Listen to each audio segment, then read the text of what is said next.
And now, America's most exciting radio talk show, The Savage Nation. Talk radio for the thinking person, home of hoarders, language, culture, and here he is, winner of the National Radio Hall of Fame Award, Michael Savage. Aquí está La Savage, Michael Savage, on this, out here it's a beautiful, beautiful rainy day. I don't know what day of the week it is. I've lost track of it between Teddy and me and Teddy, and the insanity going on in Congress. Here I be. Let me begin the show by saying something that I think is clear and does not make me an apologist for Donald Trump. And I think that's an important statement. I am not an apologist for the president. I support the president. I am critical of the president in areas that I think need to be criticized. But the man is fantastic. And I'm going to say something that you better write down because it's noteworthy, and you're going to agree with me one day if it's not today. And that is because you're caught up in the panic, the hysteria of the times. You're caught up in the propaganda of the fake news media. And here is what I have to say on this. It is absolutely noteworthy that Trump is even negotiating with Congress at all. For all the hysterical accusations of dictator, fascist, racist, President Trump is actually far more cognizant and respectful of the limits of his power than his predecessor, Barack Hussein Obama. Let us not forget that President Obama admitted he did not have the power to enact DACA without Congress in the first place, and then Obama did it anyway. That is the modus operandi of a sneaky dictator, not tweets which may offend oversensitive people. Democrats actually had the nerve to criticize Trump for rescinding Obama's unconstitutional executive order and then turn around and accuse Trump of laying off his responsibilities onto Congress. Pardon me, but it's not the president's job to legislate. He is supposed to leave that to Congress. Liberals are so beside themselves trying to undermine the last election, they don't even know what they're saying anymore. Now, regardless of what Congress eventually does, I will maintain and do maintain that American dreamers have the right to dream first. We have an obligation to encourage this. Dreams by Americans plant seeds that grow and nurture our nation. We are the real dreamers, and we are far more numerous than are the interlopers and the invaders. We, the American people who voted for Donald Trump, are the real dreamers. And that's my opening for the Savage Nation. I know those of you out there who are true patriots agree with every word I just said and probably have tears in your eyes for the articulateness of this simple statement. And now let's go back to the opening music, and I'll open the show again on the Savage Nation on this 16th of January, 2018. Robert, please fire away on the opening to the Savage Nation. See, it would have been nice if it can't happen. See, everything. I can't even dance on 2. It's like dancing on 17. Yeah, good, man. You don't even hear a word I said. What I just gave you was genius. Pure genius. Pearls of genius. And apparently nobody heard me. What do I have to do? Scream against liberals for you to hear me? Get up and say the same pat garbage every day? Liberals bad. It's the liberals who are bad. Conservatives are good. That's not my show. I gave you a pearl, a gigantic pearl, and no one heard me. All right, let's move on. I'm not going to complain. So let's get down to stupid stuff then, if that's too high class. Let's go to the traitor in Congress, Chelsea Manning. Here is a person who you may remember, who apparently walked off from a platoon in, I believe, Afghanistan or Iraq. Several people died as a result of him, I believe. Arrested, released by Obama, given amnesty by Obama because Obama never met a traitor he didn't like. Now he's back as a woman named Chelsea Manning. I forget what the man's name was. But he was a former Army intelligence analyst who was convicted of leaking hundreds of thousands of classified U.S. documents and sentenced to 35 years in prison. But Obama loved him for that. Obama loved that. Well, now he's back as a woman named Chelsea Manning. The traitor is back, and he is going to run against Maryland Senator Ben Cardin, a Democrat, the ranking member of the Senate Foreign Relations Committee, in the Democratic primary this June. Manning says that the Democrats are not being strong enough against Donald Trump. Can you believe this? So, I would say, okay, can you trust a traitor in Congress? The answer is yes. He can join Durbin and 50 others who put America last. For sure, there's nothing new. But will a traitor running for office in Maryland? Yeah, he's the perfect girl for the job. It matches the electorate of Maryland. They would love this traitor. He just might beat Senator Ben Cardin in the primary, which would be real comeuppance, I think. Now let's have the music again for the third time. This will be number 3, because I like the music. I like Tito Rodriguez. Okay, now let's stop the music. That's 2 openings you had already. Now let's go to the audio of the traitor Chelsea Manning, who now is coming back, even though he was sentenced to 35 years in prison for being a traitor. Again, released by Obama, who never met a traitor he didn't like. And now, to add insult to injury, as I said, he's going to run against a Democrat who he says is not tough enough on Donald Trump. This is so good to live in America right now. It doesn't get any better than this. Here is the traitor Chelsea Manning herself. I'm Chelsea Manning, and I approve this message.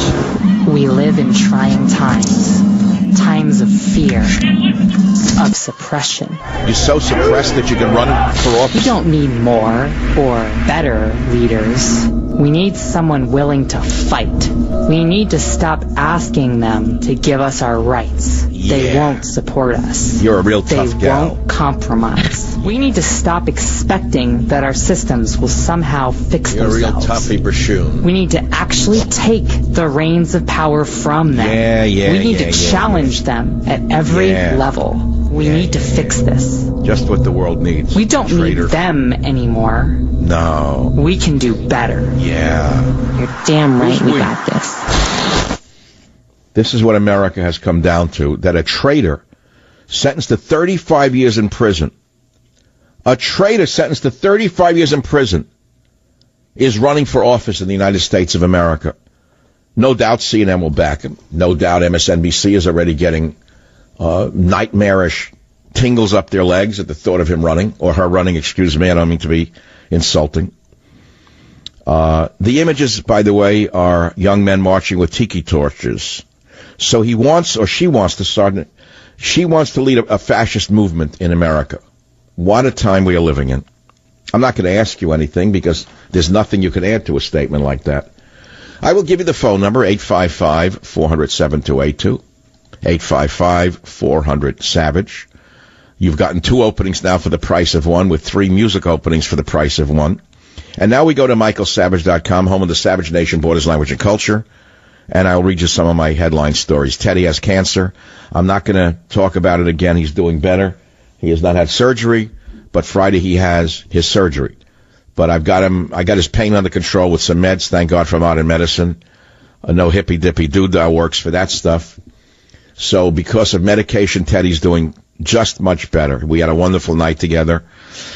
The second story is California hospitals face a war zone of flu patients and are setting up tents to treat them. Thank you for the illegal immigrant wave, because they are the largest number of patients in the ER rooms in California right now.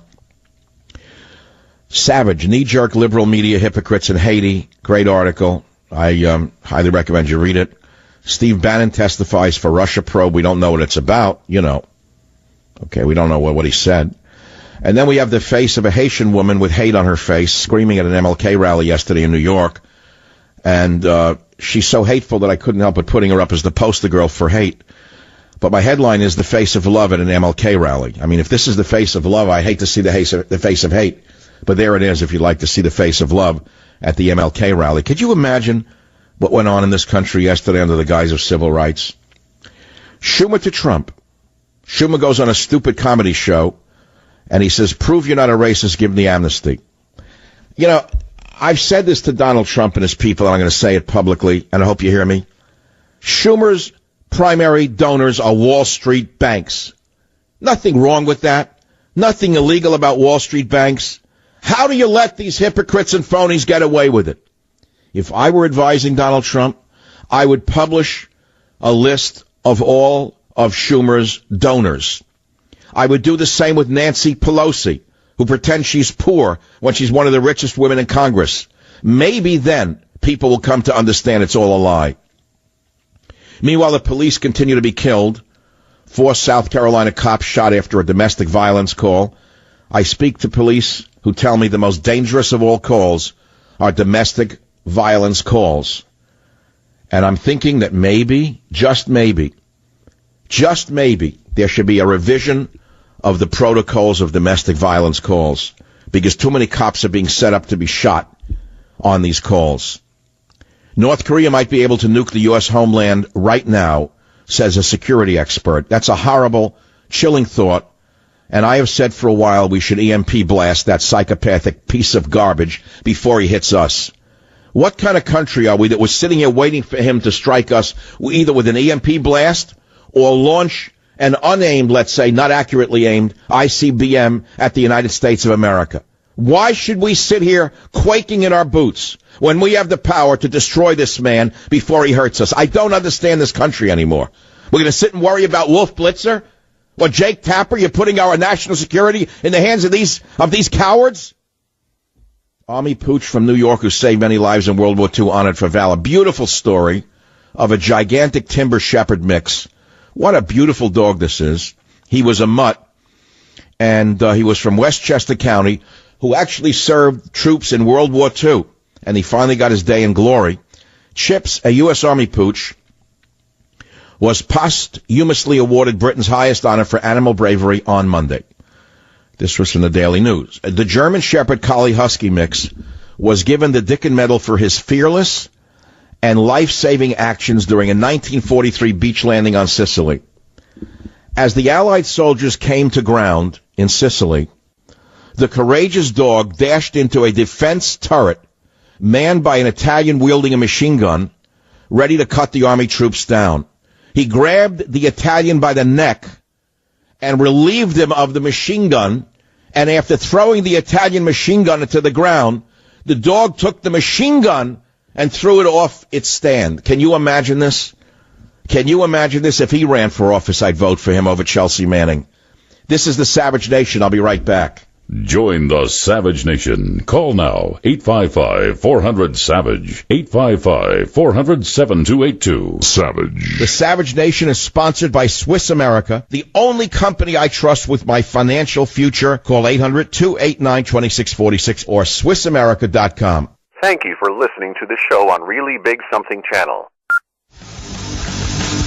Is the Savage Nation. So a traitor is going to run for office in Maryland. I would think that he's going to be very welcomed by MSNBC and CNN, as well as at least 50 others in the Senate, who will join the intelligence analyst from the Army, who was convicted of leaking hundreds of thousands of classified U.S. documents and sentenced to 35 years in prison. He'll fit right in with the Democrat Party and half of the Republican Party. So I don't think it's a very unusual thing to see a thing like this. We are also talking about Trump and the great work he is doing, and the fact that he's absolutely not a fascist, not a racist in any case, and that he's working very, very hard, I think, with Congress. The other ones have abrogated their responsibilities. I will not repeat what I said in the first segment. And now I want to go to michaelsavage.com.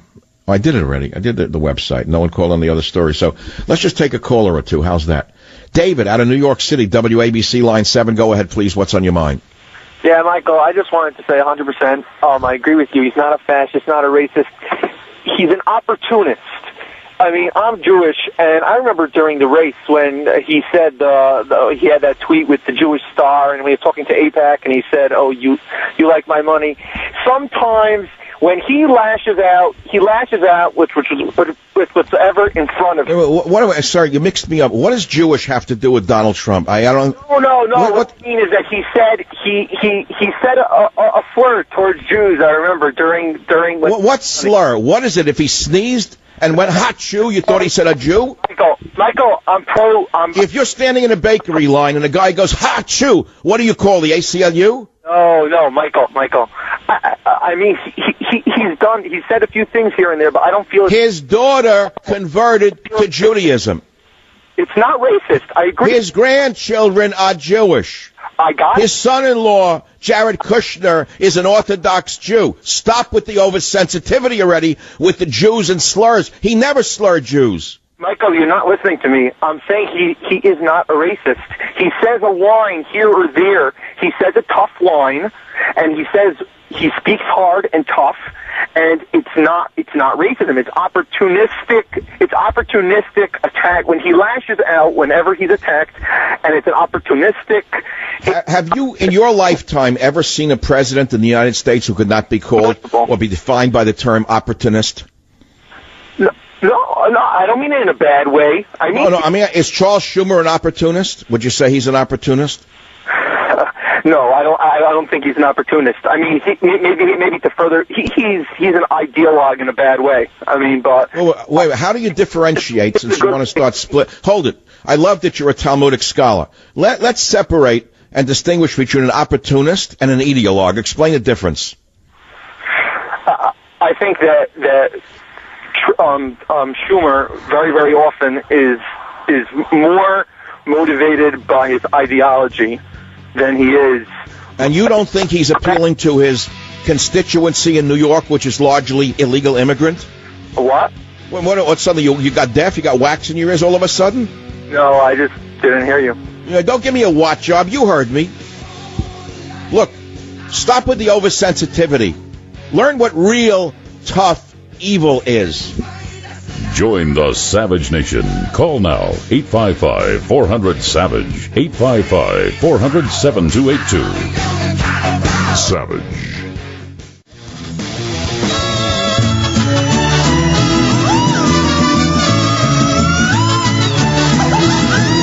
Well, a star has been born as a result of the harassment of the Democrats, and that star is the head of the DHS, the acting secretary, Kirsten Nielsen. I think she's wonderful. I think she should run after Trump's 8 years are up. I think she'd make for a great president. She's a new star. A star is born. She can easily defeat any Democrat. She's been in government a very long time. She's not only got the brains, she's got the demeanor, she's got the strength. Today she was harassed by Durbin, who tried to beat her up because he's a thug and a bully. She was harassed by the slurring. I mean, these guys are so frightening to look at. This guy from Vermont, Leahy, during the hearings today, the guy couldn't finish a sentence without slurring it. They all sound medicated to me. All these old Democrats with one foot in the grave were harassing this poor woman, Kirsten Nielsen, but she didn't stop smiling. She stood up to them. Here she is talking about why we need the wall. Here she is standing up not only to Durbin, but she was standing up to, do we have the one with her standing up to the other creep from Vermont? I don't think so. Let's begin with clip one. Here is A Star is Born, Kirsten Nielsen, DHS secretary, battling Turban Durbin. And Turban Durbin, never forget, called our U.S. Marines Nazis. That's who he is. Listen to her. What do you remember the president saying about immigration from African countries to the United States? What I heard him saying was that he'd like to move away from a country-based quota system to a merit-based system. So it shouldn't matter where you're from. It should matter what you can contribute to the United States. How did he characterize those countries in Africa? I don't specifically remember a categorization of countries in Africa. I think what he was saying is, as far as best I could tell, and as you know, there were about a dozen people in the room. There were a lot of cross conversations. There was a lot of rough talk by a lot of people in the room. But what I understood him to be saying is, let's move away from the countries and let's look at the individual and make sure that those we bring here can contribute to our society. Do you remember the president saying expressly, I want more Europeans? Why can't we have more immigrants from Norway? I do remember him asking about the concept of underrepresented countries as a fix. This was in the conversation about removing the diversity lottery and how we could reallocate that. And I do remember him asking, if we do that and we then assign those to countries that are unrepresented, aren't we just continuing non-merit-based immigration? So from that perspective, I think he did ask, would that cover European countries, or by its nature, would that mean that we are further establishing immigration to purposefully exclude Europeans? What did the president say? Okay, Durbin is one of the lowest of all. in his depiction of U.S. Marines as Nazis. That alone should have censored him from the Senate. But, of course, he's untouchable because he represents a certain constituency that is untouchable in the country. But now he's harassing this woman who's tough enough to take it, and she couldn't be bamboozled by him, which was beautiful. Well, he goes on about the wall, and Nielsen stands up to him and says we do need the wall and why we need the wall. And then she says on CBS this morning, this is the DHS Secretary, Kirstjen Nielsen, who I think is wonderful, and she should run after Trump's 8 years are up, because there's not a Democrat that I could see who could beat her. She's too smart. She's been around long enough to know how Washington works, and she can handle being the president after Donald Trump's 8 years are up. She said, by the way, that they're going to arrest leaders of sanctuary cities, which I've called for a long time now. I have said for quite a while on this program that Governor Jerry Brown should be arrested, as should any mayor in the state of California who is not following federal immigration law. If they are violating immigration law, if they are defying immigration law, then they're defying federal law and they are criminals and they should be arrested. And if you think this can't happen, you're mistaken. Oh, there'll be an outcry. I recognize that. But you know, the law is the law, and we're all equal under the law. And it doesn't matter whether you're a governor or a mayor. If you're violating federal law, you are going to pay the penalty for that, and that should include jail time. If you violate law in this country, does it matter whether you're old or young? Does it matter if you're white or black? Does it matter if you are a citizen? Well, it does matter, doesn't it? But if you violate the law, you are going to be subject to the law and the penalties thereof.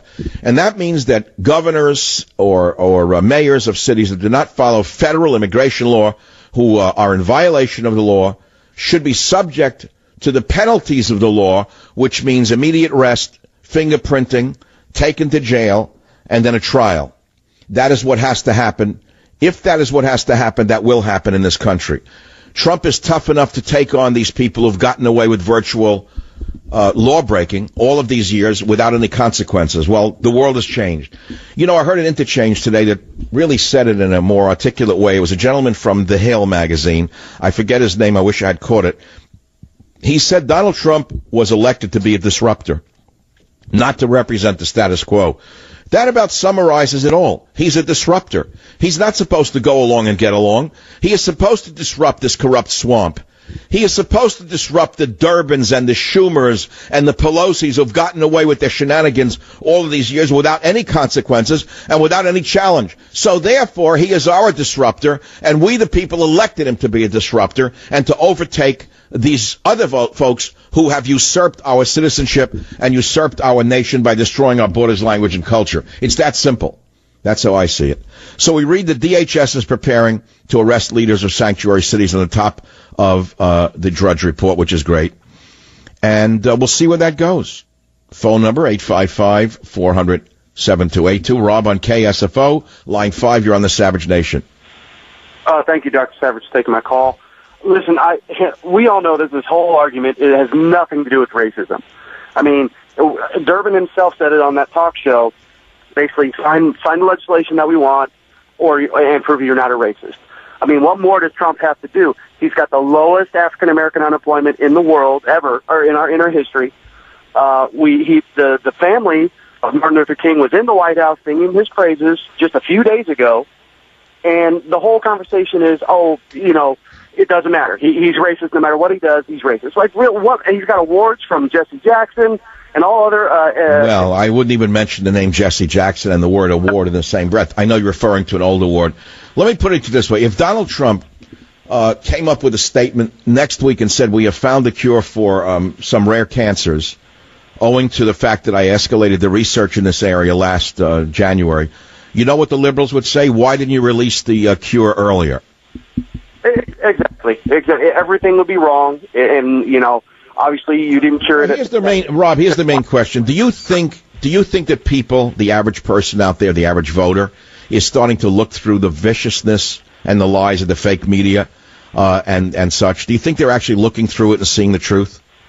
I certainly hope so. I mean, I know a lot of even though I'm here in the Bay Area, I know a lot of rational people who, tend to stick to the agenda, but at the same time kind of go, maybe the media and everything else that we're hearing is just full of it. Well, we'll have to wait and see during the midterm elections. In the interim, I thank you for calling the Savage Nation. The time is 42 minutes after the hour. We're reading now that Justice Department to seek direct Supreme Court review on DACA. Well, I'm a little tired of DACA. I'm tired of immigration. I've been doing it for 24 years. Let's see how it plays out, not only in the courts, but in the court of public opinion. I know where I stand on it. I know what my best-selling books have said on the issue, so I'd rather not beat a dead horse, okay? So let's move on to something that I think may be of more interest to the general listener out there. I was reading a report on claims in the EEOC against employers. Retaliation claims are coming in at more than 5 times the rate of all other types of discrimination claims, according to the most recent statistics from the EEOC. In 2016 alone, the EEOC received 42,000 claims, the highest number in any of the past 20 years. And so I researched this, and I found an interesting report written for employers, how to reduce your risk of an employee claim against you. It was very interesting. And I'll give you the short version if you're an employer, a small business owner. Generally speaking, I am reading that employers are allowed to, quote, take adverse actions like refusing a promotion, demoting an employee, reprimanding or terminating employees. However, employers are not allowed to do these things in response to an action related to the rights of a protected group, whether the employee is a member of that protected group or not. What does this actually mean to you if you own a business and you have employees who are basically incompetent or are insubordinate, or don't report to work, or show up late and always give you lip? In short, it means you can reprimand or terminate employees. You just can't do it for reasons that relate to race, sex, age, disability, or any other protected category.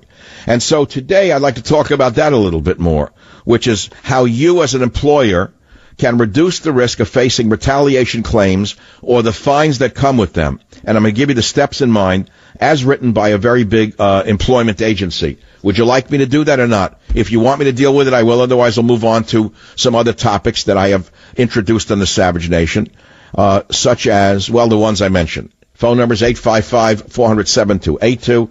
It is the Savage Nation, and I'll be right back. Join the Savage Nation. Call now, 855-400-SAVAGE, 855-400-7282. Savage. The Savage Nation is sponsored by Swiss America, the only company I trust with my financial future. Call 800-289-2646 or SwissAmerica.com. Thank you for listening to the show on Really Big Something Channel. Hey, wouldn't it be great to have all the energy you want all day long? Well, unfortunately, fatigue often gets in the way, even for everyday activities. It seems to get worse as you get older. And there's a reason for it. When you're 20, your body has a natural ability to maintain healthy circulation. But by age 40, well, that ability decreases by half, and that leaves you feeling tired.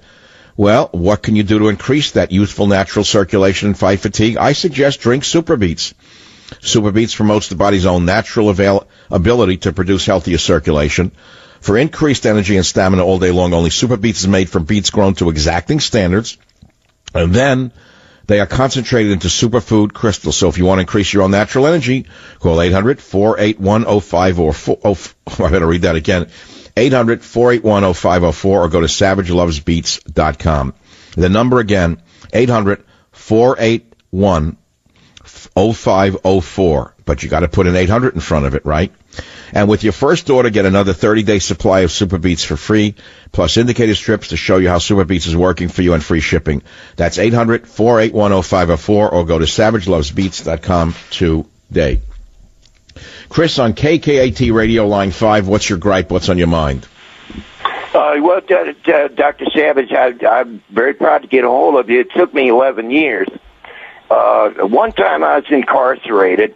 I didn't get out last night, last week, last month, last year. I have been out very shortly 40 years. I've been out.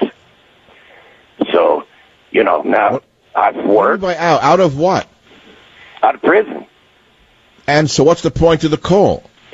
Well, what I'm saying is that, to leave the potheads alone and go after the illegals, go after the sanctuary cities. Wait, were you arrested for smoking pot 40 years ago? No, it was a more serious crime. I got off. Well, you know, I wish you well. That's a good one.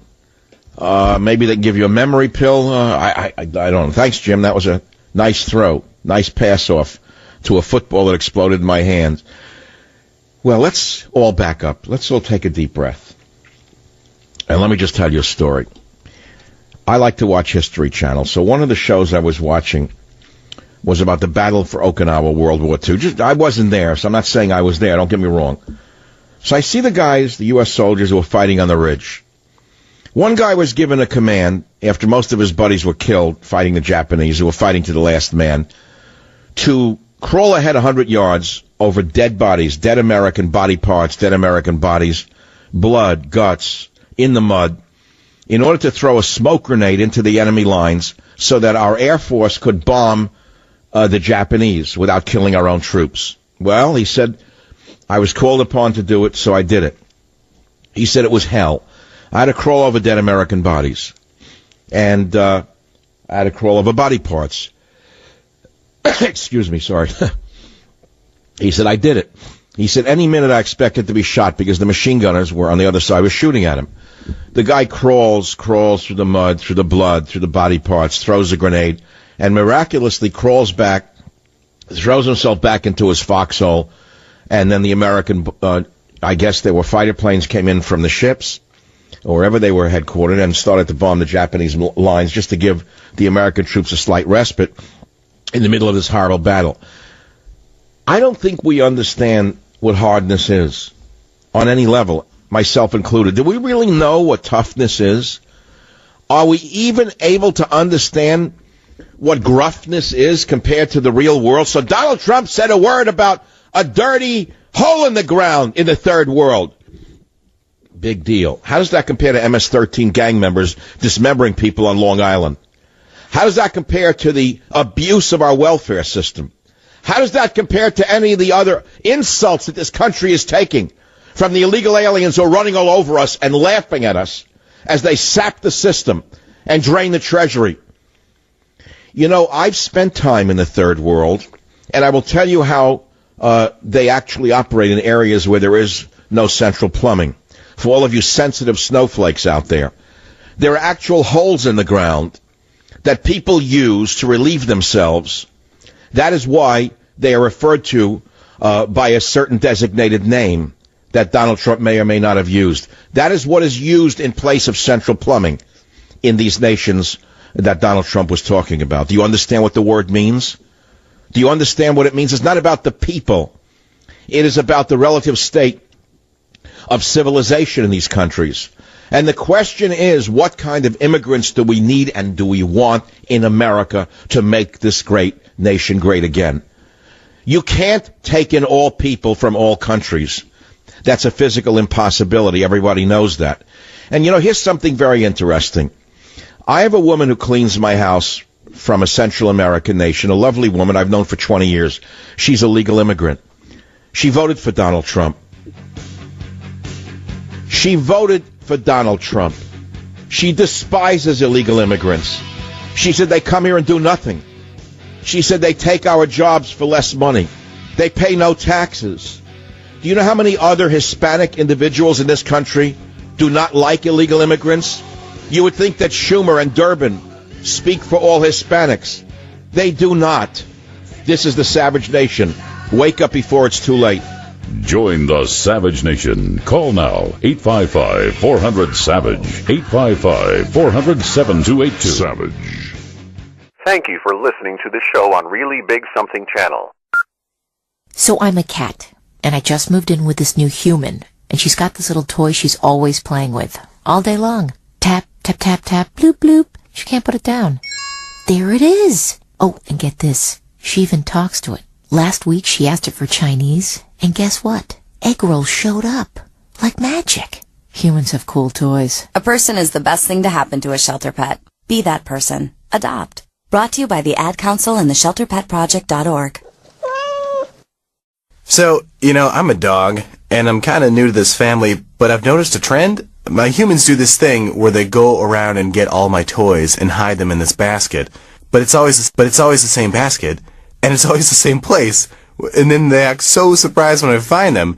But I'm like, hello? That's where you put it last time. Humans are the worst at hide and go seek. A person is the best thing to happen to a shelter pet. Be that person. Adopt. Brought to you by the Ad Council and the ShelterPetProject.org.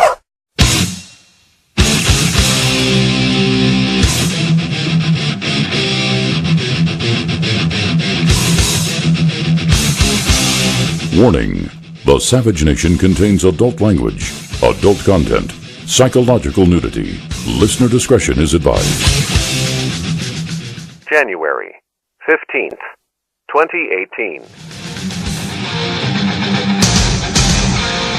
And now, America's most exciting radio talk show, The Savage Nation, home of borders, language, culture. And here he is, winner of the National Radio Hall of Fame Award, Michael Savage. I love you so. Oh, what an You know, I'm trying to get my head together to do the political show. I can't do it. I wanted to move into the Durbin thing. I cannot do it. My head is not there. You'll have to forgive me. If you want to turn the show off and go listen to Wallbanger, be my guest. He needs the help. Go listen to Wallbanger. You'll hear the same thing you hear every day. I'm tired of it. I'm not doing it today. Maybe I will, maybe I won't. I just came through like a roller coaster from Friday night till now. I haven't slept very well. And or you say, well, why take it out on me? We're your audience. Why bother us with it? You're right in a way. Maybe I should have taken the day off. But on the other hand, Teddy is the mascot of this show, and he has been for all these 14 years he's been alive. I first appeared on stage with this little dog when he was like a pound and all black. I think it was in, what was this? I don't even remember the year. I can't remember, 2003 or 4. Was anyone at the Concord Pavilion, now known unfortunately as the Chronicle Pavilion, when I did the live show before 7,000 fans? Do you remember that? I came out in the red Cadillac. It seems like yesterday, but I had Teddy on stage with me, and he was a little pup then, and he's been almost in front of every show except when I'm out of town, at my feet, listening to every show. He has a very high IQ and a very large vocabulary, and so I didn't know until 10 minutes before the show that the cancer he had not spread into his abdomen. But I mean, I've been giving him medication over the weekend, talking to him, taking care of him.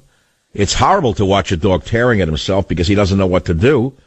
But the referred pain from the cancer in his testicle was apparently generating some feeling of pain in his stomach, and he was tearing at himself, ripping at his fur. I didn't know what the first, if there was a skin condition. So anyway, finally last night, the doctor was so kind, she on Sunday called in a med, like I don't know what it was, an opiate of some kind, and he was able to sleep the whole night, and then he woke up and he started in again. I had to give it to him again. Then he got the ultrasound. It turned out it did not spread. So look, it's a roller coaster, but I'm pretty sure he's going to be with us for a while longer on the show. And now I do want to get into other stuff, but if you want to talk about this, go ahead. I mean, I spent an hour on it, and I know many of you also have come along with me on that ride, and if you want to vent on the subject in any way, that's fine. But let me read you some of the other stories I was going to cover today. I mean, I did so much work on it. Where did the current H3 flu virus come from? I mean, I tell you the truth, I spent over 3 hours reading CDC reports on this. I read WHO's Global Influenza Surveillance Network program, and I can tell you today definitively that here we go again. The AH3N2 virus that we are facing today is a vicious one. And they appeared first in East and Southeast Asia all over again. And then they went to Australia, New Zealand, and then they've entered North America and Europe. And the new variants will typically reach South America 6 months after North America. So here we go again. Watch out for this winter's flu season. I do want to talk about it. It's shaping up as one of the worst in years, and I am so outraged that the government pharmaceutical complex is lying to you, because the current crop of flu vaccine, even doctors will admit that it's only going to, let's say, prevent 33% is all it's going to help. Say, okay, well, that's better than nothing. But they're not telling you about the people who are going to get their immune systems weakened with this flu vaccine that they're giving people. And I must tell you that maybe you don't know this, but the flu vaccine that you have been given is not going to produce any antibodies to the flu that is currently spreading around America, because it is based upon last year's flu. It's the best they can do. And the influenza virus is a very, very intelligent virus. It keeps mutating and does so in order to avoid being killed off. So we're dealing with a real tricky one. If you look back at the history of the flu, the 1917 flu killed, I think, I don't have the numbers, 17 million people, deaths. Then we had another big one with a different flu virus in 1968. We had another one a couple of years ago. But I will caution you that H3N2 is especially hard on seniors. And you're probably knowing this already, but little children and seniors are extremely vulnerable to this particular influenza virus. And when I read what the public health so-called experts are saying, it gets me very angry because they know better. Maybe they don't know better. Maybe they're just as ignorant as the population at large. But I will tell you right now that there's very good evidence that you can do many things. Let's start with the basic things. I'm into it already. Let's start with the obvious. Do you wash your hands, or are you ashamed to be a hand washer? Now, I'm an inveterate hand washer. I've been since I'm a child. I come home, I take my shoes off at the door, if I remember to do so. I had a doctor friend, an ignoramus, who probably damaged more people than he healed, laugh at me once when I did it way back when. He said, well, what are you taking off your shoes for? I said, you're a doctor. You just came from a hospital. Take your damn shoes off before you walk in my house. Well, of course I was right and he was wrong, but that's the limitations of Western medicine. They don't even understand the basics of hygiene. You must wash your hands like a surgeon when you walk in the house. Leave your shoes at the door. You go out, will you, God's sake, understand that you're touching people's droplets wherever you go. Try not to touch your eyes or your nose. Don't rub your mouth. I know this is like crazy. I heard this. Okay, fine. Now let's get down to brass tacks. What vitamins can you take that will stimulate your immune system? I'll give you the basics. High doses of vitamin C powder. Higher doses of vitamin A than you've ever heard, and I'll explain that in a minute. Increase your levels of vitamin D during this season, and take zinc in some form because it it stimulates your immune system and helps you fight disease if you get some. Now, I myself found very late in life, even though I've been taking vitamin C for over 40 years, thank God I read Pauling's books, and I met Pauling, and I got into the orthomolecular medical movement in the late 70s. It saved my life and the lives of many others who've gotten just basic viral illnesses.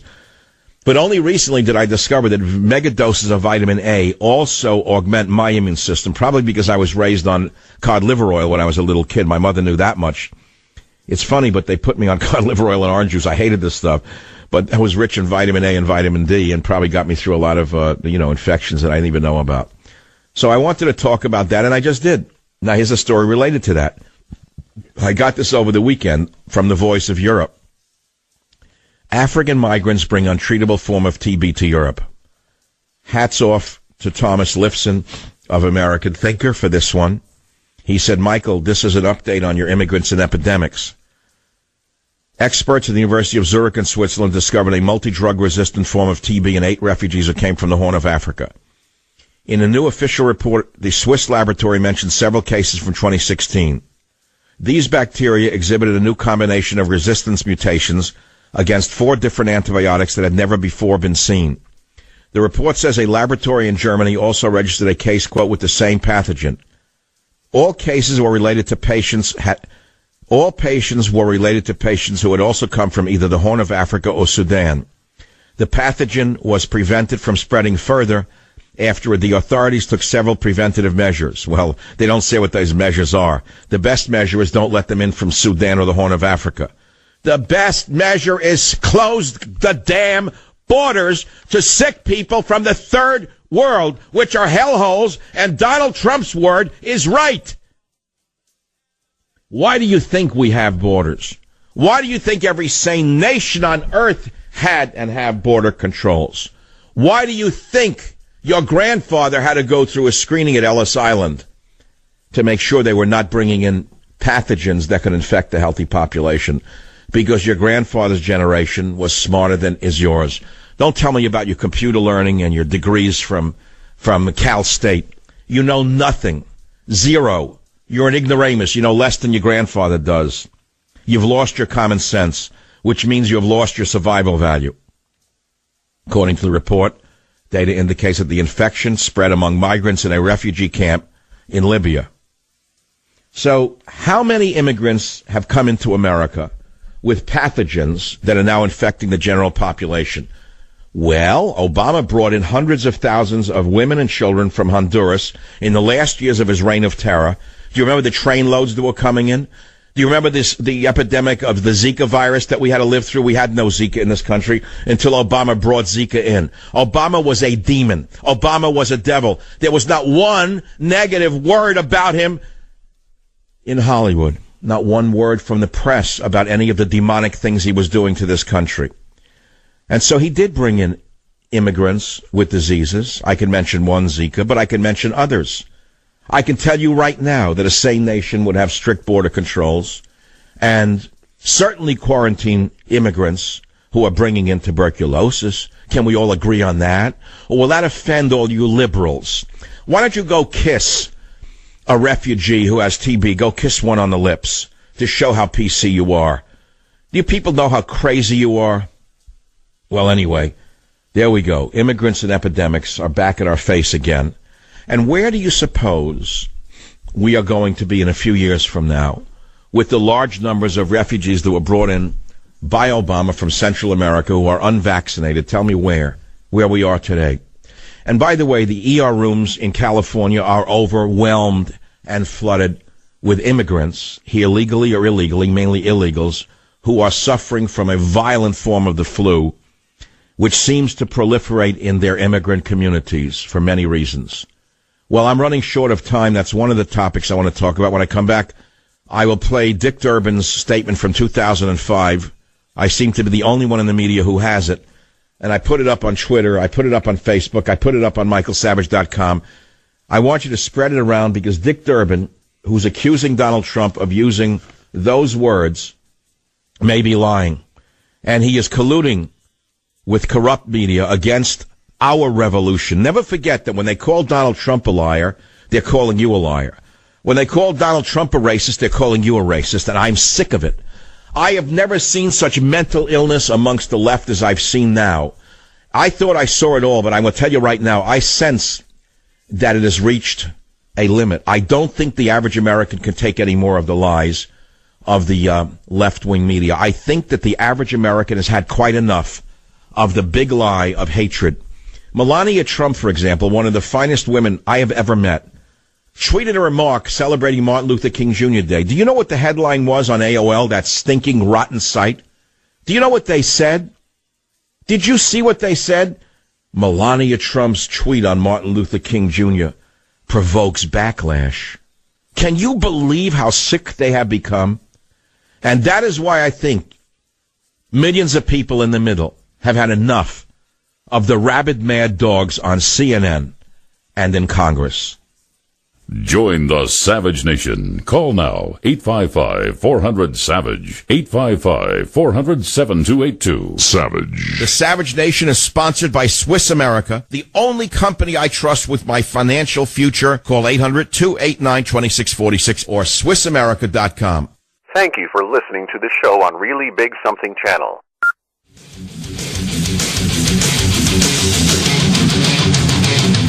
Welcome back to the Savage Nation. Well, look, Teddy's on the way home. I just got an email. They're bringing him home now, so I can't wait to see him later. I don't know if Shabby's going to be exhausted, but, you know, I'm as tired as he is right now. And we're talking about the flu we're in right now. The dirtiest place that you could possibly go to, I would say, would be a Greyhound bus toilet. They were even bad, like, when I was a kid. Nobody used them. Let's start with that. The worst, Greyhound bus toilet. I'm not picking on Greyhound. Nobody ever went in there. If you're on a ride to Florida, you didn't even use it for 3 days. You waited for a rest stop. The airplane bathrooms today are like the Greyhound bus toilets of 30, 40 years ago. They are dirty. You ask anyone who's studied this. And, you know, this is a very kind of delicate issue. I'm a hand washer. I have been. People have laughed at me, but I've been this way since I'm a child because my father taught me you come home from work, you wash your hands. Duh.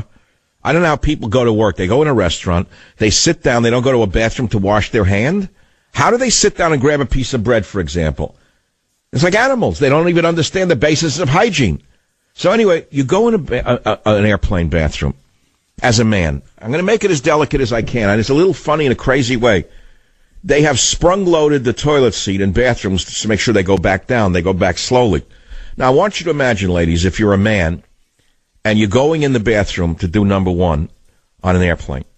So, you know, you're a civilized human being. You lift the seat up with your foot. You don't want to touch it. But if you take your foot off the seat when it's up, it starts to go back down before you've even gotten started in your business. So that presents a challenge. The challenge is, how do you keep the seat up? You know what I'm saying? You literally have to stand on one foot and keep the seat up with your other foot to do your thing without, you know what I'm saying? So if you think it's easy being a man on an airplane going to the restroom, you're mistaken. Now, if you're an animal, that's another story. If you're just an animal who doesn't care, go ahead. You don't care. So this is the thing. You got to be very careful where you go.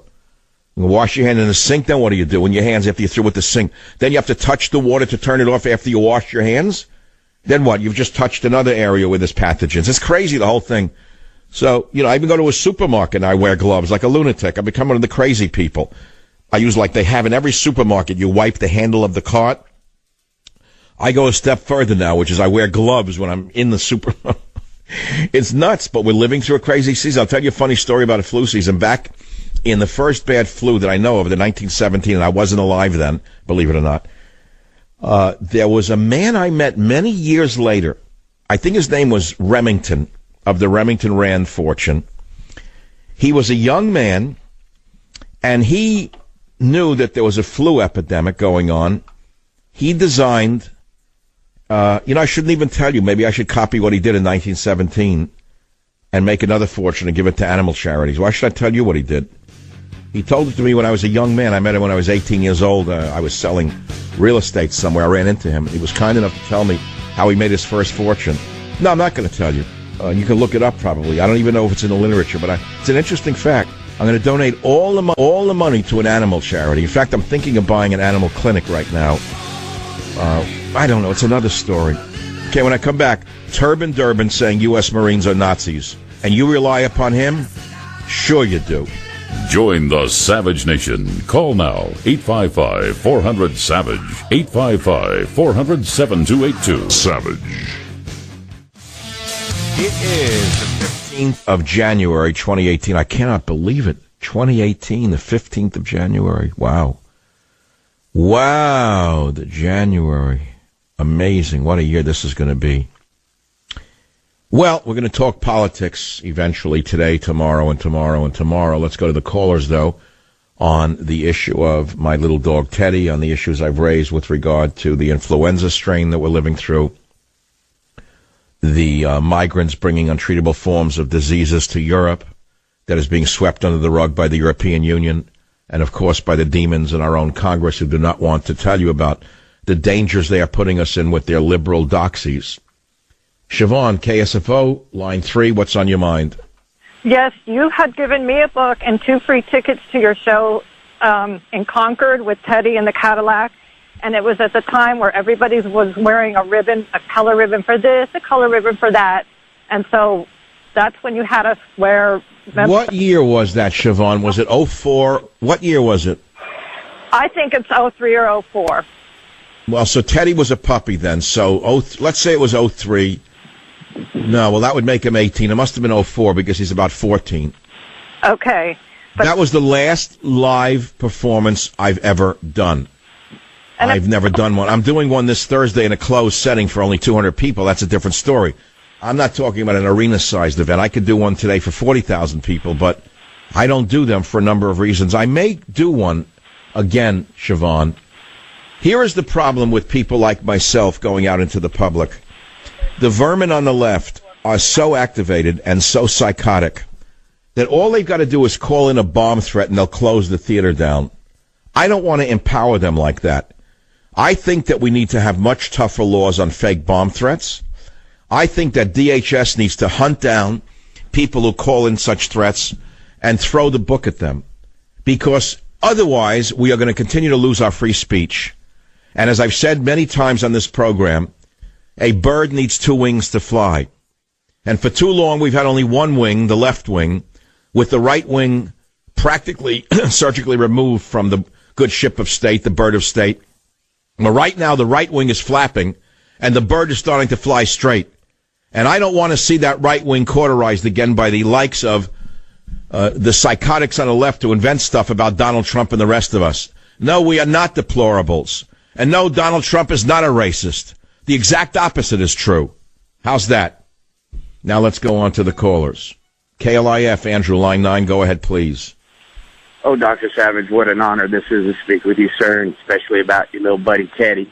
I've enjoyed your stories over the years so much, and I just want to tell you about my buddy, my best friend. His name was Czar, and when he was a puppy, I had to feed him with a bottle because I had to take him from his mom and come back to Dallas. And with Czar, he was so awesome. He when he was 15, I mated him with a 1-year-old Doberman. And they had 16 beautiful puppies, unbelievable. And he was so awesome, but he got to where his back legs, he couldn't walk anymore. So I took him, got him his favorite meal, which was a cheeseburger and a chocolate chip cookie. And I took him, had to put him down. But that night, I took him and buried him out on an island on a lake here in Texas. It's his favorite place to go and camp out. And that night, I had the most wonderful dream. He was running into the sunlight, and he looked back at me, and he says, "It's going to be okay." Thanks for first. I loved him so much. He was my best friend. And it's been over 20 years since he's been gone. And I still brings such, when you talk about Teddy, it makes me so happy to listen to your wonderful stories. I just wanted to tell you, you're such an inspiration in my life. I just love you, Dr. Savage. Well, thank you. Thank you. It's not an easy show, and I'm provoking a lot of thoughts and a lot of memories in people. And men are not supposed to cry, are they? But they do. They do, and sometimes the toughest men cry pretty loud when they're alone. But how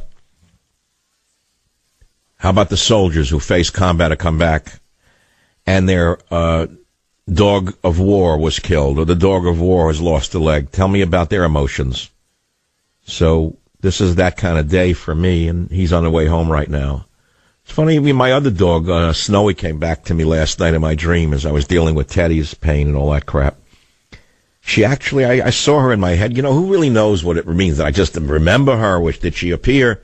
She came back like smiling in my head. It was the funniest thing. She was a little shelty. But, I saw the light go out of her eyes, too. Well, it gets crazy. I mean, I spent the weekend alone up on a hill where I was going to bury Teddy when he died. I mean, I got it all picked out like a little pet cemetery underneath twin redwood trees. I had it all like I was sitting up there drinking a drink. Long gray afternoon alone, man, just sitting in that chair looking at that ground. But it's the way of all flesh. I lost my brother. I lost my father. I lost my mother. It's not like the first time. I'm not like a baby with this stuff. But dogs, for some reason, hit us in a way that it's hard to imagine. I mean, worse than humans sometimes. And I think it's because they're so innocent and so loyal, and it never caused us any grief. Who can say that there's a human alive who doesn't cause us grief? I haven't met one yet. I've done my share of grief causing in other people's lives. So I was saying, and to top it off, I mean, I had some weekend I had, not only with the dog, with the cancer thing. I have a dear friend whose wife died last week after 61 years of marriage. I don't even want to mention his name because I don't know that it's appropriate. He's a great man, wonderful man, and she died of a stroke. So, we took him to dinner, and he had to reminisce about his life, and he had buried his son when the boy was only 12 years old. Boy, that was something. I remember that day. He said something at dinner that he's a psychiatrist, the great man. He said to me, when you lose your mate, you lose your past. when you lose a child, you lose your future. I said, that's stunning, Richard. I said, that's unbelievable. I never thought of that. I never heard of it. When you lose your mate, you lose your future. When you lose a child, when you lose a child, you lose your future. When you lose a mate, you lose your past. It's true, and he's done both. And he still has a cheerful face. I don't know how he does it. I said, Richard, how do you go on with what you've lost? I said, talk to me about loss and stuff. We all read Kubler-Ross back in the 60s or 70s, right? I even forgot that book on death and dying. I mean, I never paid attention. I was younger. I didn't give a damn. I never paid attention to this when I was younger. I laughed at everything. I was a happy-go-lucky kid. I was sort of like, da-da-da-da. I played it the other day. I was always like a cafe guy, happy-go-lucky, whatever, que sera. So who paid attention to it? But nevertheless, so I said, Richard, how do you deal with all this? You buried his son when he was 12, died in a tragic accident, struck in the head by a golf club at a driving range. Can you believe this? A beautiful, talented, handsome child, piano, brilliant kid, bang, hit in the head with a golf club by another kid by accident. The kid swung back and hit him in the... I mean, I couldn't believe that story. So he's always gone on, and he's never cried about him. He's a great guy. So I said, how? He said, well, when my son died, I made a decision at the grave that I would never let anybody steal my smile, ever. He said, I have an inner smile, and I will never let anyone or anything take it away from me. That's what he said to me. It's amazing, right? So I hope all of us can learn from that and be strong, from his words, because that's what we have to do. You take guys who go into combat, they lose friends. People who have relatives wiped out in a hurricane, as has happened, or flooding has just happened. Natural course of events, we lose people. This is just a day for it for me. I'm just sorry about having to talk about it on the air, but truthfully, I got to get it out of my system. I'm a very emotional person, and I'm better off talking about it than having taken the day off and let someone just talk about the news, because I could do that any day. You know what I'm saying?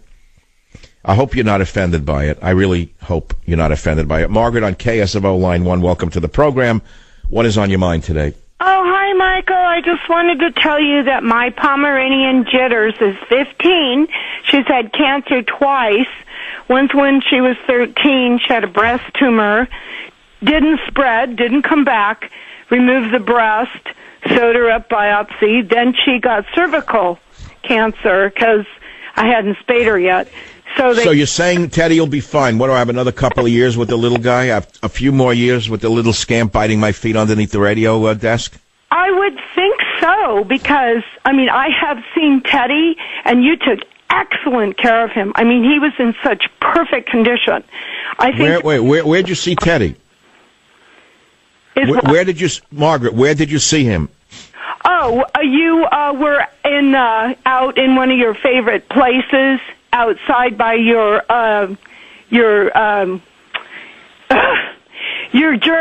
British car, Jaguar. You're hanging out by your Jaguar, and I was talking to you.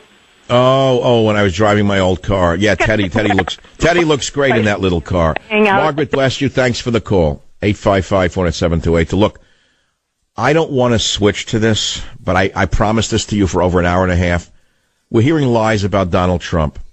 They're being spread by Dick Durbin, one of the most unreliable, evil men in the history of the U.S. Senate. Here is a man who has never met a Muslim terrorist he didn't like.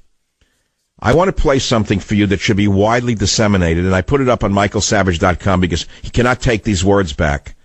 He was talking about United States Marines in 2005 when he called them Nazis. Listen to 01.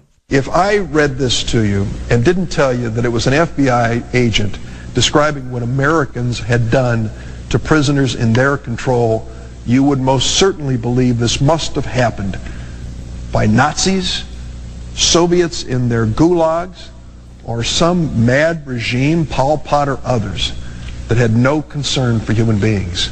All right, let's pause right there. Dick Durbin, Dick Durbin and the rest of the left who was accusing Donald Trump of being a racist and such, they usually are the racists.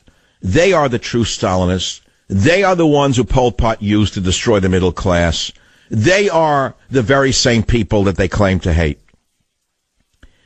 Dick Durbin is the only one claiming Trump said that word about the hellhole thing. Perdue says there were 6 of us in the room. Listen to clip 3. This is from a man who was in the room. Listen to what he has to say, as opposed to what the liar Dick Durbin is saying. There were 6 of us in the room. I haven't heard any of those 6 sources other than Senator Durbin talk about what was said. Look, well, Senator Grant told Senator Scott that the reports were basically accurate. Well, you don't have to deal with him. But basically is an operative word. The trouble here is that Senator Durbin came and brought a proposal. Let's put this in perspective. But I want to get to the proposal. But you're saying flat out, definitively, the president did not say those words. I'm saying that this is a gross misrepresentation. It's not the first time Senator Durbin has done it.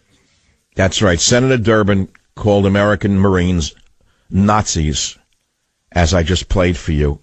And if he did not represent such a anti-American district, he would have been thrown out in his keister a long time ago. Join the Savage Nation. Call now, 855-400-SAVAGE, 855-400-7282. Savage. The Savage Nation is sponsored by Swiss America, the only company I trust with my financial future. Call 800-289-2646 or SwissAmerica.com. Thank you for listening to the show on Really Big Something Channel.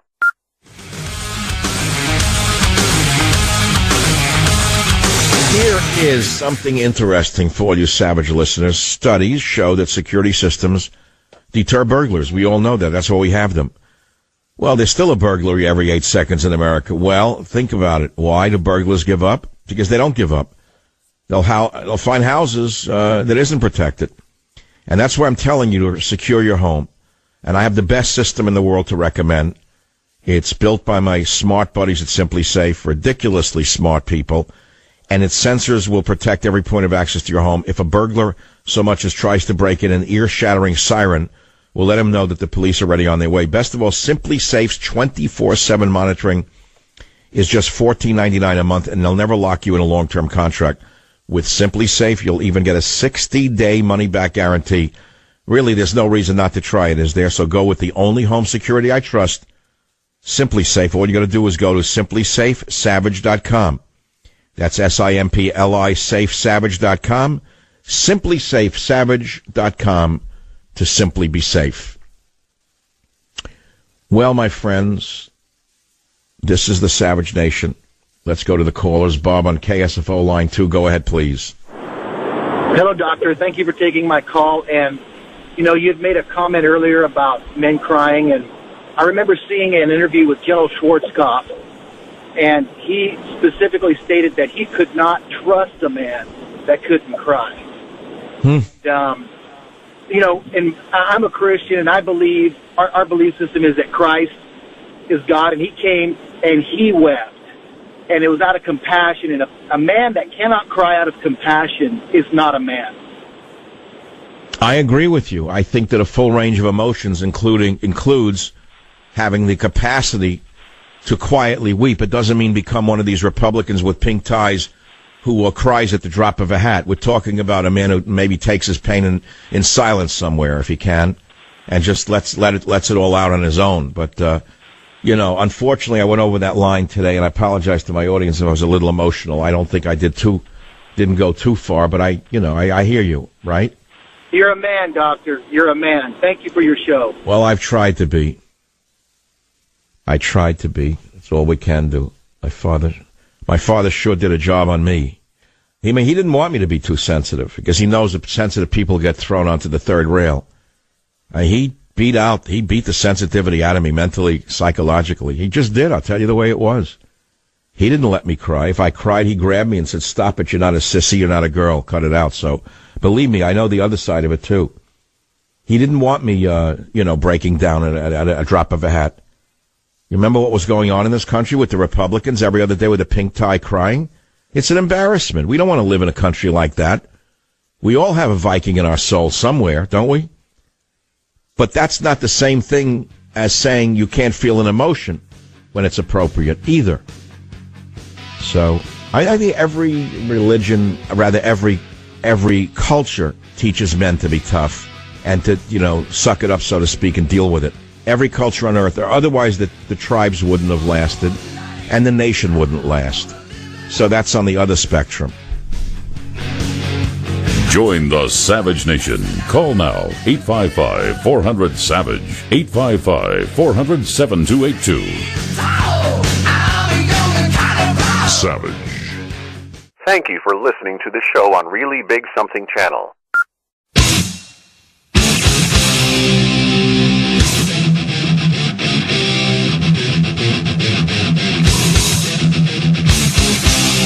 Warning. The Savage Nation contains adult language, adult content, psychological nudity. Listener discretion is advised. January 15th, 2018. And now, America's most exciting radio talk show, The Savage Nation, home of borders, language, culture, and here he is, winner of the National Radio Hall of Fame Award, Michael Savage. You know, if I look at all the stories that I put up on my website, the best story up there that I find the most interesting to me, if I can still find it, here, New York Magazine by Andrew Sullivan, It's Time to Resist the Excesses of #MeToo. It's an incredibly well-written article, very important article. I can't read it to you, but he is a certified progressive, and he knows how a presumption of innocence works. And he knows what McCarthyism is. And he knows that the left has moved into McCarthyism. They're probably going to attack Andrew Sullivan for daring to say that they moved into McCarthyism and that they want to now punish all men, no matter what the crime may be, ranging from rape, which is, of course, on one side of the ledger, outright rape, which, of course, should be punished to the full extent of the law, to stupid, awkward speech. But the maniacs, the psychotic maniacs who are pushing this movement have destroyed so many lives, he says, because they refuse to distinguish. That's a great article. And I don't know that you want to get into the hashtag story. I mean, maybe it's a little too esoteric, but we all know that the backlash was going to come, and it's come. When I see that a very left of center writer, brilliant writer, has written this article that I linked up from New York Magazine on michaelsavage.com. You have to read it yourself. It's time to resist the excesses of #MeToo. But I have to tell you, women don't see it that way. Several women have read it and gotten mad and said, don't even send it to me, because they won't read the article. And he knows it's turned into a more generalized revolution against the patriarchy. From the righteous exposure of hideous abuse of power, as he says, this movement has morphed into a more generalized revolution against the patriarchy. So, you have to respect people who have such control of the English language as I do. And it's not only because I agree with them, it's the way it's written. And I hope that people read that article and pass it around because it's so well done. And we have to distinguish all the different types of offenses and distinguish bad behavior at private parties to brutal assault and rape of employees and coworkers, and not destroy people's lives just for being dumb morons and saying stupid things. It's not the same as the other side of it. You know what I'm saying? But don't call on. I mean, I think we all agree on that. Most sane people do, and I believe the backlash is long overdue. Now, this thing on Twitter, sorting through sex messages, that's on the Drudge Report, it's a very important story. I was the first in the media to have James O'Keefe on. I'm proud to tell you. You had him first last Wednesday. I was astonished that nobody in the so-called conservative media would touch it. I couldn't understand it. Remember I asked, why won't the conservative media cover it? Well, I'm glad to say that the others, the Me Too movement and talk radio, are finally covering, and they've gotten permission from the cartel to cover the story. And I have other stories I will talk about today. We are witnessing the imbalanced liberal media jumping down Trump's throat for using a vulgar, let us say, impolite word about Haiti and Africa that everyone knows is true. And the proof is in the pudding. All of these self-righteous liberals, when have they last vacationed in Haiti or Africa? The answer is never. They wouldn't dare go there because they know that they're afraid for their lives, and there's no hygiene and no reason to go there. So the fact of the matter is, what he's trying to do is, in his own particular manner, that is Trump, raise the issue of what kind of immigrants do we want in America? What are the qualities that we want? And I'm asking you, the listener out there, never mind the idiots the racist whites, the racist blacks, the racist Hispanics, who are using this inappropriate description of Haiti and Africa to exhibit their own form of racism. And I think that if you take anything away from the show today, you have to ask yourself only one question, which is, why didn't the Obamas rent a vacation villa in Haiti instead of Martha's Vineyard or Hawaii? That'd be the first thing to ask. The second thing to ask is, how do you explain, all you smart liberals who went to the High School of Performing Art, that you have the Dominican Republic and Haiti sharing the same island landmass, while in the Dominican Republic you have a relatively, of course it's not paradise, a relatively sane nation, and Haiti is a complete basket case? What's the difference? Why is there a difference? But what skills or cultural qualities would Haitians or Africans bring to this nation? And was Trump right or wrong when he made those comments about Haiti and some African nations?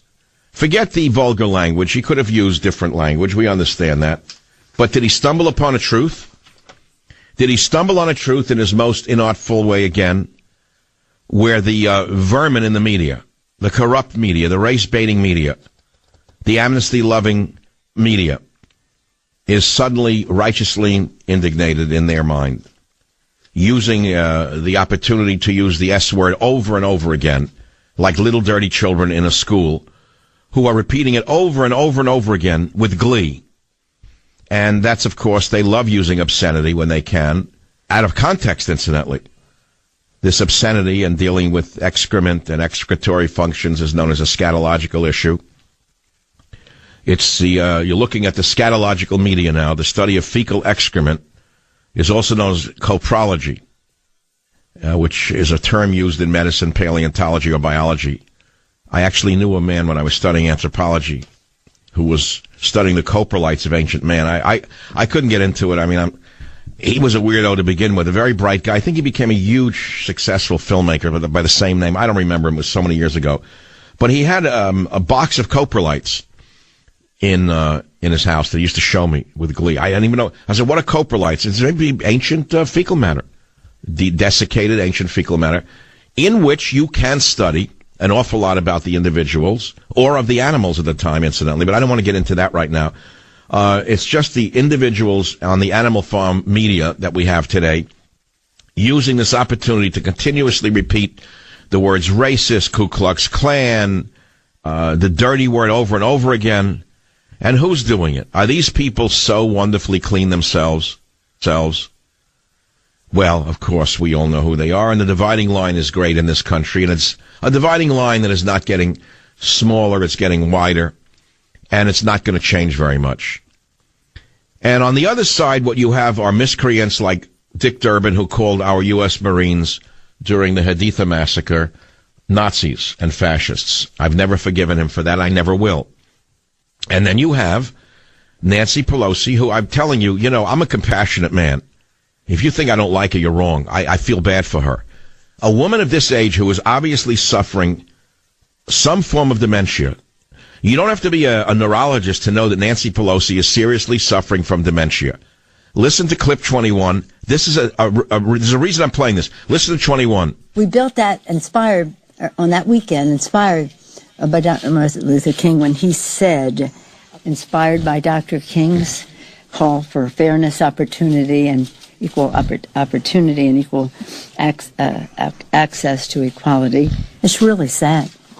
83% of benefits go to the top 1%. Now, let's talk about working poor people. It's really sad. Lower the cost of living for American workers. We can start by lowering the cost of prescription drugs. And what has happened this week that is, I don't want to say different. Yeah, different. No, this is sad. This is sad. Always talking again about the 1% when she's in the top 0.001%. Who does she think believes her? Who actually believes her? Who believes the white people on the media who are making believe that they're not racists behind the scenes? They're racist towards conservatives. They're calling you names. They're making believe that they're honorary people of color. I mean, Chris Matthews and Anderson Cooper make believe they're honorary people of color. How did that happen, that suddenly they're taking the side of people and making believe that they're one of them? What are they talking about? open borders. Well, this is an example of an imbalanced mind. This woman is so vile, it's getting sicker by the day. She comes up with a statement on immigration. Well, you got to hear it for yourself. I want you to listen to how vile she's becoming in clip 2. I would say of that McCarthy, the five white guys, I call them, I said they, open a hamburger stand. Stop. Next. Do you understand how sick this woman is and how vile she is? She is a white woman, one of the richest and most powerful women in the world. Her husband is a very rich investment banker. God bless both of them. How dare she use the rhetoric of the radical La Raza movement or those who hate white people as though she herself is one of them? How can you let people get away with this? I take umbrage at rich white people putting down white people in order to appease the folks who are not of Caucasian background. I find it as racist as it can get. Listen to her again and tell me she is not qualified for what I called for earlier. Certainly not to be removed under the Weinstein or 26th Amendment because of sexual harassment in any way. But I did say there should be a 27th Amendment, which we might call the De Niro Amendment, or we could call it the Pelosi Amendment. When a prominent actor or politician starts to take themselves and their views too seriously, they should be removed from the acting or political profession and examined for mental stability. In this case, it's an open and shut case. Nancy Pelosi does not need to be examined. She's been examined by the world and found to be a complete cuckoo clock. So let's play that clip again and let the people judge for themselves, liberal or conservative. I am sick of white people saying white guys like there's something wrong with being a white guy. Drop dead if you don't like white people. How's that? Go back to the crap hole you came from if you don't like white people. Go back to the destitute garbage can that you crawled out of. I'm sick of it, and I don't want to hear it anymore. But go ahead, play it now. One of the richest white women in the world. I would say of that McCarthy, the five white guys, I call them, I said they, open a hamburger stand next or what? That could have been done 4 months ago. The very idea that this week they're saying, oh, why don't we get 4 white guys and General Kelly to come and do this? Nancy, you're not fit to shine General Kelly's shoes. You are lower than General Kelly's boots, Nancy. And you are a vile racist for using words like this. And you Democrats ought to be ashamed of yourself. Most of you are white liberals, and yet you let idiots like this denigrate your own race. What does that tell you about you? Trump says media sent letters calling immigration meeting great. They'll be out of business if I don't win. Don't know what that is. Trump says our current libel laws are a sham. Libel laws. Oh, God, Meryl Streep. There's another example of someone who time and gravity has not been very good to. She's telling us Oprah is more than qualified. There's enough for her at Oprah. We are talking about DACA, which is cuckoo. Trump calling for tougher libel laws. Then DACA threw a takeout dish, which is one of my comedic pieces. Robert De Niro making a moron of himself, mocking the president for the president's draft deferment based upon bone spurs, and we investigated various sources. We can't find any evidence that Robert De Niro served in the military. Maybe he was deferred because of brain spurs from eating too much scungili as a child. I don't know. We can't figure it out one way or the other. But we do know that he does conform to my view of most people in Hollywood who look smart and look heroic but are actually stupid and cowardly in many ways, because these are good-looking children, by and large, who went to high schools of performing art. They had no academic capacity. They couldn't read very well. They couldn't write very well, but they make, tens of millions of dollars. They're worth hundreds of millions, many of them, because they're great actors. And we love our actors. Don't get me wrong. We love our actors, but we don't rely upon them for any opinions, because if we do, we're a bigger fool than they are. I'll be right back. Join the Savage Nation. Call now, 855-400-SAVAGE, 855-400-7282. Savage. Thank you for listening to the show on Really Big Something Channel. Now, I'm the son of an immigrant, so I'm very sensitive to this issue. My grandmother, rest her soul, never spoke a word of English to me. She didn't know English. She spoke to me in Russian. That was her language. I don't know Russian. Sometimes I've dreamed in Russian. I try to study a language. It's a very hard language for an American to learn. I don't happen to have a great facility for language, and my genius is in other areas. It's not in languages. But the fact is there are people I know who are illiterate in certain ways, or let's say they're not educated, who can speak 4 languages, maybe not in a very literate manner, but they can speak in Spanish, they can speak in English, they can speak in Italian, they can speak in Sicilian, maybe a few other dialects that I don't know about. How do they do that? Well, they have a facility for language.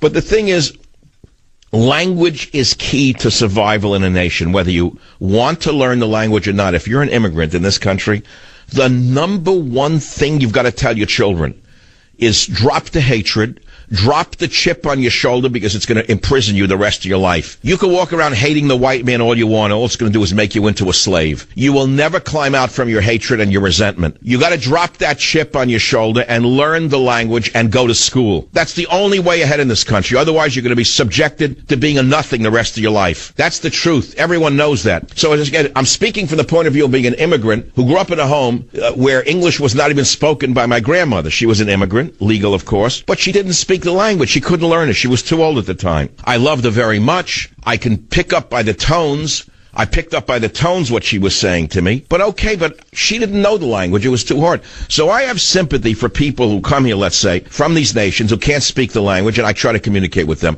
I don't laugh at them. And another reason I don't laugh, I remember being in my father's store on Ludlow Street in New York.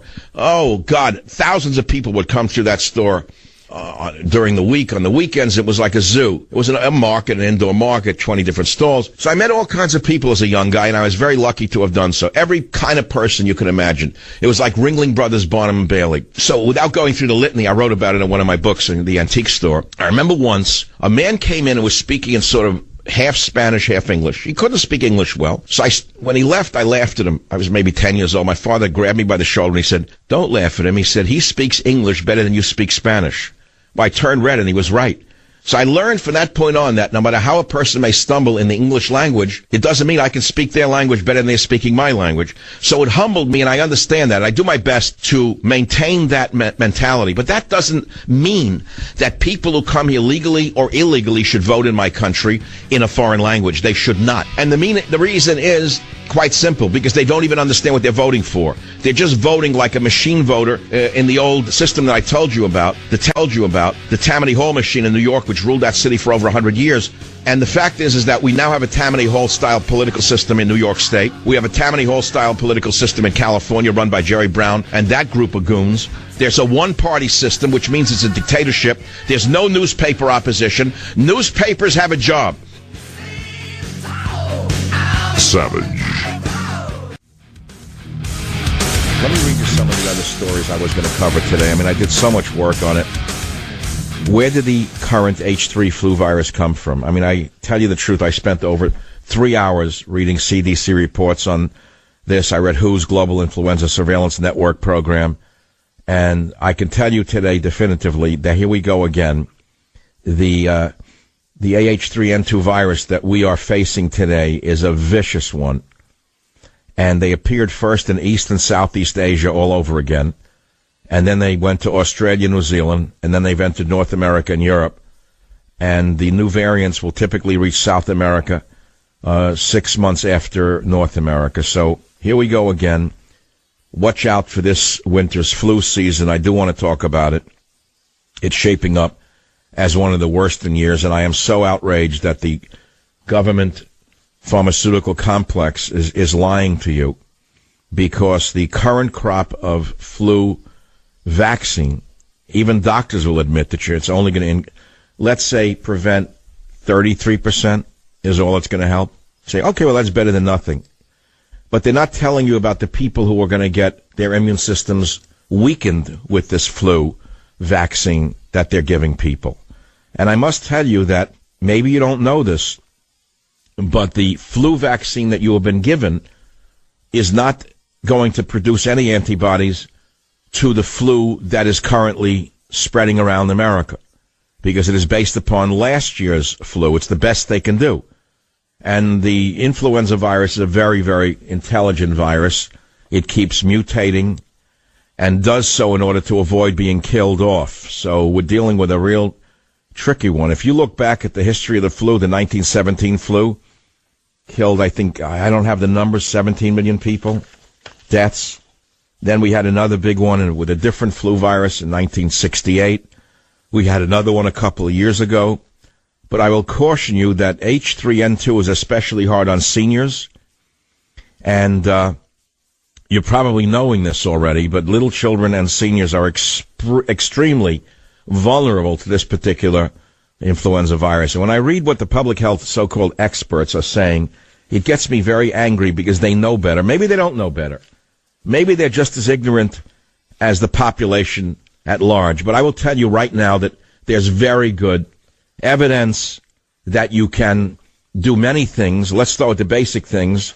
I'm into it already. Let's start with the obvious. Do you wash your hands, or are you ashamed to be a hand washer? Now, I'm an inveterate hand washer. I've been since I'm a child. I come home, I take my shoes off at the door, if I remember to do so. I had a doctor friend, an ignoramus, who probably damaged more people than he healed, laugh at me once when I did it way back when. He said, well, what are you taking off your shoes for? I said, you're a doctor. You just came from a hospital. Take your damn shoes off before you walk in my house. Well, of course I was right and he was wrong, but that's the limitations of Western medicine. They don't even understand the basics of hygiene. You must wash your hands like a surgeon when you walk in the house. Leave your shoes at the door. You go out, will you, God's sake, understand that you're touching people's droplets wherever you go. Try not to touch your eyes or your nose. Don't rub your mouth. I know this is crazy. I heard this. Okay, fine. Now let's get down to brass tacks.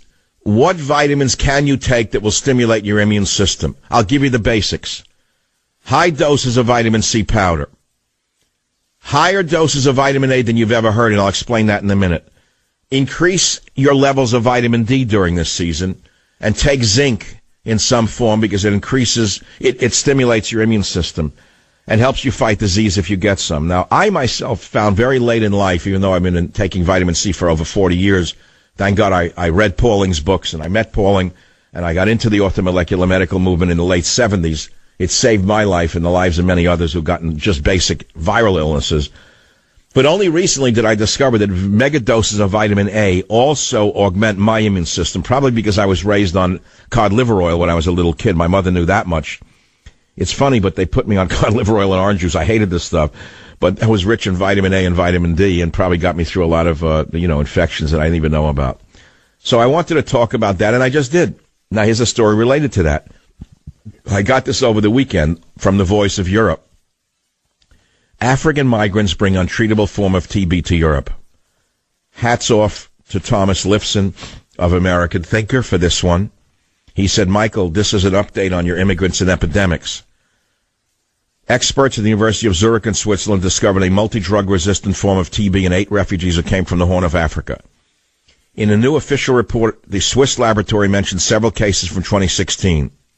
These bacteria exhibited a new combination of resistance mutations against 4 different antibiotics that had never before been seen. The report says a laboratory in Germany also registered a case, quote, with the same pathogen. All cases were related to patients who had also come from either the Horn of Africa or Sudan. The pathogen was prevented from spreading further after the authorities took several preventative measures. Well, they don't say what those measures are. The best measure is don't let them in from Sudan or the Horn of Africa. The best measure is close the damn borders to sick people from the third world, which are hellholes, and Donald Trump's word is right. Why do you think we have borders? Why do you think every sane nation on earth had and have border controls? Why do you think your grandfather had to go through a screening at Ellis Island to make sure they were not bringing in pathogens that could infect the healthy population? Because your grandfather's generation was smarter than is yours. Don't tell me about your computer learning and your degrees from Cal State. You know nothing. Zero. You're an ignoramus. You know less than your grandfather does. You've lost your common sense, which means you have lost your survival value. According to the report, data indicates that the infection spread among migrants in a refugee camp in Libya. So, how many immigrants have come into America with pathogens that are now infecting the general population? Well, Obama brought in hundreds of thousands of women and children from Honduras in the last years of his reign of terror Do you remember the train loads that were coming in? Do you remember the epidemic of the Zika virus that we had to live through? We had no Zika in this country until Obama brought Zika in. Obama was a demon. Obama was a devil. There was not one negative word about him in Hollywood. Not one word from the press about any of the demonic things he was doing to this country. And so he did bring in immigrants with diseases. I can mention one, Zika, but I can mention others. I can tell you right now that a sane nation would have strict border controls and certainly quarantine immigrants who are bringing in tuberculosis. Can we all agree on that? Or will that offend all you liberals? Why don't you go kiss a refugee who has TB? Go kiss one on the lips to show how PC you are. Do you people know how crazy you are? Well, anyway, there we go. Immigrants and epidemics are back in our face again. And where do you suppose we are going to be in a few years from now with the large numbers of refugees that were brought in by Obama from Central America who are unvaccinated? Tell me where we are today. And by the way, the ER rooms in California are overwhelmed and flooded with immigrants, here legally or illegally, mainly illegals, who are suffering from a violent form of the flu, which seems to proliferate in their immigrant communities for many reasons. Now you have a media running with this dirty word, the vile word. It's scatological. They couldn't wait to use the scatological reference to the word that Trump allegedly used over and over again. They are preoccupied with excrement or obscenity, as you well know. I mean, if you look at Jake Tapper or Anderson Cooper, Don Lemon, John Berman, and the other stars of the scatological network, we can call it SNN, the Scatological News Network, they cannot get over saying it. They're like little children in a schoolhouse where the teacher accidentally used the word, let's say, that Trump allegedly used. And they all start using it like the little children that they are. Their intellect is about that of a 4th or 5th grader. So you're using a dirty word. And the mother hears about you. Says, Johnny, I heard you use this word in school over and over again, Andy. Anderson Cooper says, I didn't use it. I heard you use the word. I'm going to wash your mouth out with brown soap. I mean, what should I suggest here? They should have their mouths washed out with brown soap? They're using the word over and over again that they say is vulgar and obscene. Why would they repeat the word over and over again? Why? Liberalism is a vulgar mental disorder. That's why. Now, whether Trump said this or didn't say it, I'm going to assume he did say it because that's the way men actually talk behind the scenes about many things. You've never used the word? You're telling me that Jake Tapper never heard the word before? So what is he getting so upset about? What is the issue that we are discussing? The issue we're discussing is the quality of immigrants that we want in this nation. Now, I know many of you are kind-hearted, good liberals, and believe that we should take in the very opposite of what makes sense. In other words, we should not take in people who can contribute to society, but that this nation should take in all of the poor and starving masses of the world, because we're just such a rich nation, and we have an obligation to the poor of the world to give them a free handout, because we did so many bad things to them. That sounds good on a piece of paper until you look at the abject poverty in this nation that has not yet been resolved. And I say America first. Take care of our poor first. It's a crowded lifeboat. The water is up to the gunwales. We take it anymore, this boat's going to sink. We don't have unlimited funds. So we do have to make a determination as to what immigrants we want. Every sane nation on earth has border controls for that reason. So let's start with the opposite. What people do we not want? Who do you not want here? Well, let's start with we do not want diseased people here. What? How dare you? Of course we want diseased people. They should get free kidneys, free hearts. They should go ahead of the line of our soldiers who are suffering in the VA hospitals. You see the absurdity of that? No, we can't give all the medical treatment in the world to every sick person from the third world. There's a saying on the base of the Statue of Liberty by Emma Lazarus that many of you are quoting in your heads now. She's saying, Michael, but what about that saying on the Statue of Liberty when your grandfather came over here as an immigrant, which said, give me you're tired, you're poor, and the masses yearning to be free. It sounded very good. But I will remind you that when that statement was written, it was pure propaganda because there was no welfare state. In other words, it was not give me you're tired, you're poor, and those yearning to live for free, was it? It was give me you're tired, you're poor, and those yearning to be free. In other words, they worked 16 hours a day, living 16 to a room, 7 days a week, to try and pull themselves out of poverty because there was no government handout waiting for them. And I'll remind you again, if your great-grandfather came over here with tuberculosis, he was either, what's the word? Quarantined. Oh, I'm sorry, I forgot the word. You're not even allowed to use it in America anymore. He was quarantined and treated until he got better, or deported back to the country he came from. Why did they deport people with infectious illnesses? I know you can't understand this, because many of you get your information from the very same news media that is so scatologically oriented that they have no knowledge and no history and such. The reason is because you didn't want to infect the healthy population. That is what epidemiology is about. That's what border controls are about. What do you want to do, bring people in with the plague? Do you want, now what, people in the plague in your child's school? Are you people that sick? So you need proper controls over sick people. So you need to control what kind of people you bring in. Okay, so we've gone through that. What about criminals? You want to bring criminals in? You need more gang members in the country. You don't have enough of them with the tattoos up to the eyeballs and tattoos on their eyeballs. That's why Trump's deporting the gang members. That's also no good, the fools in the media. So in other words, we're trying to have a rational immigration discussion. A rational immigration discussion includes what kind of immigrants do we want in this nation? That's what we're talking about. Instead, the little yappers in the media are running with a scatological word over and over again, repeating it like little children because they can finally say a dirty word on air and get away with it. And they think that passes for cleverness. How pathetic they really are. And I don't think the average person really thinks Trump did anything wrong. Because behind the scenes, everyone knows that these nations are not places that they would migrate to, even on a vacation. And I'll say it again till you finally hear me. Why didn't the Obamas rent a vacation villa in Haiti or in Africa instead of Honolulu or Martha's Vineyard? Because they're not stupid. Because they treasure their lives. They like running water. They like a safe food supply.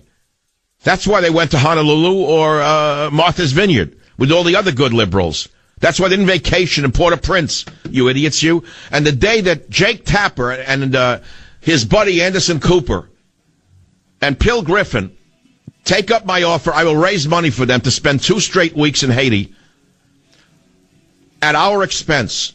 But it's got to be at a resort of our choosing. And with no bodyguards. That's right. Jake, we're raising money for you to spend 2 weeks in Haiti at our expense. But it's got to be at a resort of our choosing. Be right back. Join the Savage Nation. Call now, 855-400-SAVAGE, 855-400-7282. Savage. Thank you for listening to the show on Really Big Something Channel. Talk about the flu we're in right now. The dirtiest place that you could possibly go to, I would say, would be a Greyhound bus toilet. They were even bad, like when I was a kid, nobody used them. Let's start with that. The worst, Greyhound bus toilet. I'm not picking on Greyhound. Nobody ever went in there. If you're on a ride to Florida, you didn't even use it for 3 days. You waited for a rest stop. The airplane bathrooms today are like the Greyhound bus toilets of 30, 40 years ago. They are dirty. You ask anyone who's studied this. And, you know, this is a very kind of delicate issue. I'm a hand washer. I have been. People have laughed at me, but I've been this way since I'm a child because my father taught me you come home from work, you wash your hands. Duh. I don't know how people go to work. They go in a restaurant, they sit down, they don't go to a bathroom to wash their hand. How do they sit down and grab a piece of bread, for example? It's like animals. They don't even understand the basis of hygiene.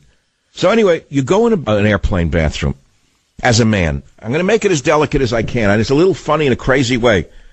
They have sprung-loaded the toilet seat in bathrooms to make sure they go back down. They go back slowly.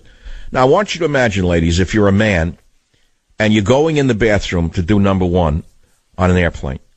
So, you know, you're a civilized human being. You lift the seat up with your foot. You don't want to touch it. But if you take your foot off the seat when it's up, it starts to go back down before you've even gotten started in your business. So that presents a challenge. You wash your hand in the sink, then what do you do in your hands after you're through with the sink? Then you have to touch the water to turn it off after you wash your hands? Then what? You've just touched another area with this pathogens. It's crazy, the whole thing. I'll tell you a funny story about a flu season. Back in the first bad flu that I know of, the 1917, and I wasn't alive then, believe it or not, there was a man I met many years later I think his name was Remington, and he knew that there was a flu epidemic going on. He designed, I shouldn't even tell you, maybe I should copy what he did in 1917 and make another fortune and give it to animal charities. Why should I tell you what he did?